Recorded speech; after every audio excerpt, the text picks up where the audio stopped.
Now, I've talked about this before, but I wasn't going to review these one-shots, as while I really like them, or I like most of them, I personally have a very, very hectic uploading schedule. And in all honesty, while I thought these were all great issues, or like I said, most of them I thought were great issues, I just didn't feel like I could go in depth with them or really do anything with them due to the fact that I have a very hectic schedule in these one-shots. While I like a lot, I don't think they could exactly be that important to Dark Crisis. So I was just going to skip them in my reviews. But lately, I think my schedule has starting to loosen up a bit, and I'm starting to be able to kind of experiment. So I thought, why not?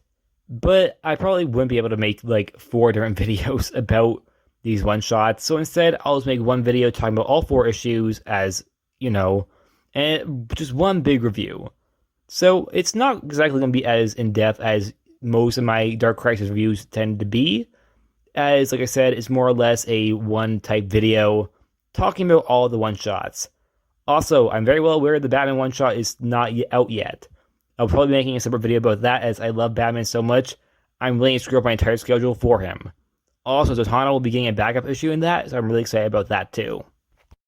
The Green Arrow and Black Canary one shot is the one I want to talk about first, as I wanted to finish off with the bigger characters. No disrespect towards Green Arrow or Black Canary, but Wonder Woman, Green Lantern, and Superman are definitely above them.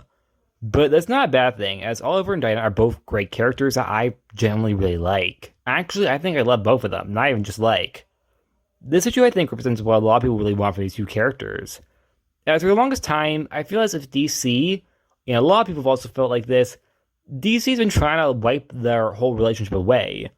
But here, they actually use the term that they're soulmates.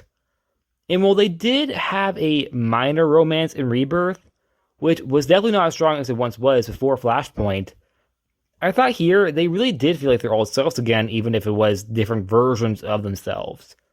I think their sacrifices for one another also really prove that they really do feel like a great just couple. And I think they come across not just a great couple, but also a great team. I also really like the villain, that being an evil Green Arrow, who looks a lot like 90s Aquaman to the point where I actually thought it was him at first. However, I will say I think Black Canary deserves co-billing. I just like how the character never gets it. It's never Green Arrow and Black Canary, it's always just Green Arrow, and then you have Black Canary. I suppose her name is at least on the bottom of the cover, which is at least something. But generally speaking, I think that she definitely deserves co-billing. Personally, I think this issue is very, very good, and I think is, if you are a fan of Green Arrow or Black Canary, you would definitely really like this. If you're a fan of them being together, you'll even like this more. If you're not a fan of them being together, you might not like this. But if you like at least one of them, I think you would definitely like this issue. Next, I want to talk about Green Lantern, which also has the Hawkgirl backup issue in it. Although they're separate stories, as a fan of the DCAU, I did like that they put them together, as even if they don't interact, I personally just like seeing these two characters just in the same comic at all. Now, the John Stewart story I found to be very, very sad, with a twist I didn't see coming, that being John's sister was actually dead the entire time. I also really, really like Blind Kyle Rayner. Also, has a really cool design. Like, I really hope he keeps that for at least a little bit longer than just Dark Crisis.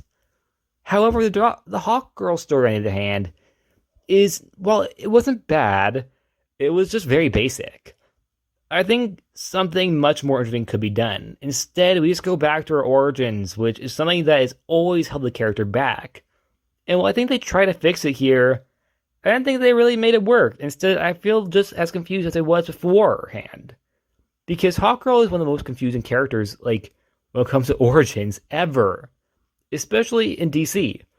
As Hawkgirl and Hawkman have a very confusing history. And I don't feel very much better about it after reading Hawkgirl's story in this. Instead, I'm just left with more questions.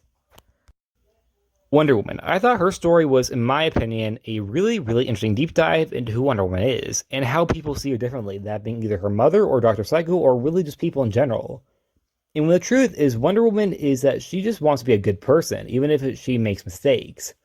And even if she forgives her other sisters, she seems to always be trying to forgive herself, which I think is something that is very, very honorable about the character. I also really like Etta Candy. in this issue. I like seeing her as president. I kind of want that main canon. I thought her golden costume was also very stunning. I like it a lot more than the golden wing one she wore in Wonder Woman in 1984. I don't like the nano wings. That's Hawkgirl's thing. That's Hawkman's thing. That's Hawkwoman's thing. That's Angel's thing. There's a lot more people with wings, but Wonder Woman doesn't need wings. She really doesn't. And for the Martian Manhunter story, which is a backup issue in this, honestly, same problem I had with Hawkgirls. It's just kind of basic and very cookie cutter. But Wonder Woman's is this big adventure to who Diana really is on the inside. Martian Manhunter is just a guy who wants a family again. Not even his family, just any family again. And while I think it's very much in character for him, I think there should have been a twist or something. Like, there was one. I'm not going to give it away.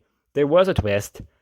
But compared to the Green Lantern twist with his sister, that's not really that big of a deal. And I thought there could have been a much unique twist to this than there actually was. So I'm a little disappointed in that. And I don't mean any disrespect towards Hawkgirl or Martian Manhunter. I think they're both great characters.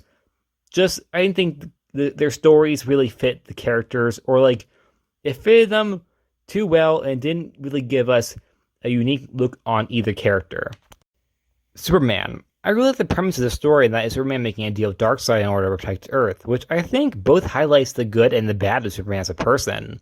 That is, he's really willing to give up anything to save the world, but it's not a good thing either. Which is a risky move for DC to make, and I admire that. But I feel as if the story with the plot, it's not bad. Nothing all too much comes out of it, I feel as if. It doesn't really take too much of a twist and a deep dive into who Superman is. Like, the whole idea of him making a deal with Darkseid is, in my opinion, a great idea. But I don't really feel like they do anything with it. Instead, it's a much more down-to-earth story about his family and Superboy, who has a very, very similar costume to Robin. Not bad at all. I think it's a really good story. But just a little off considering the concept, and it certainly was a decent read. I think it could have been a bit better. And Aquaman, I think, is probably the weakest story of them all, with Aquaman being the backup issue here, and here, it's really just an event under the sea with no real plot stakes or even commentary about the character. Out of all these stories, I think Wonder Woman's definitely my favorite, then Green Lantern a close second, then Green Arrow and Black Canary, and then Superman, and then all the backup issues. Personally, like I said, I think Superman was a pretty good story, just not as good as compared to the other three. And while I found all the backup issues, not exactly to be bad. Well, the Black Canary Green Arrow one, the Black Canary one is technically a backup issue, but I'm considering it as a part of the actual issue itself. The backup issues I'm referring to are Hawkgirl, Aquaman, and Martian Manhunter. All of them I feel like they just felt really basic. Not necessarily bad, not great, but not bad. I'm not trying to trash on them. I did really enjoy them. Just, I think there could have been more done with them. And that's it. Like always, please like, subscribe, and I'll see you guys next time. Bye.